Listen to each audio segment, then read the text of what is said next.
ప్రభుత్వం మీద ఉందనేటువంటిది మా డిమాండ్. అలాగే సార్, సుమారుగా సమీక్ష నిర్వహించి కార్యక్రమం నిర్వహించారు. ఇందులో ఎవరికి ప్రధాన లోపం?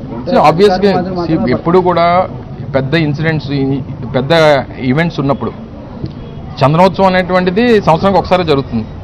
అది ఎప్పుడు జరుగుతుంది అనేటువంటిది ఈ సంవత్సరమే ముందుగానే తెలుస్తుంది. తెలిసినప్పుడు ఎంతమంది జనం వస్తారనేటువంటిది కూడా అంచనా వేయాలి. ఇవన్నీ కూడా ప్రభుత్వంలో ఉన్నటువంటి పెద్దలు, సంబంధించినటువంటి ప్రజాప్రతినిధుల తాలూకా బాధ్యత. అది మీరు ఏం చేశారు? 5 మంత్రులతో కమిటీ చేసి 7 ప్రాణాలు తీశారు.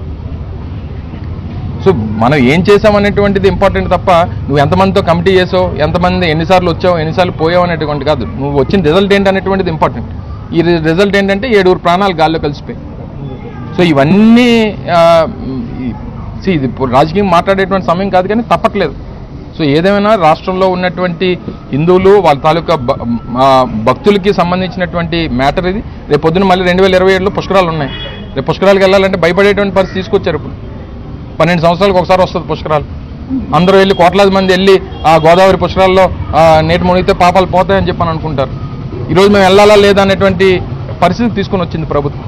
సో ఇవన్నీ కాన్ఫిడెన్స్, ప్రభుత్వం ఎప్పుడు కూడా ప్రజలకి, రాష్ట్రంలో ఉన్నటువంటి ప్రజలకు కాన్ఫిడెన్సు ప్రభుత్వం ఉంది మాకు తోడుగా అన్నటువంటి ఒక ధైర్యాన్ని కల్పించాలి తప్ప భయాన్ని కల్పించేటువంటి పరిస్థితి ఉంది ఈరోజు రాష్ట్రంలో. Thank you.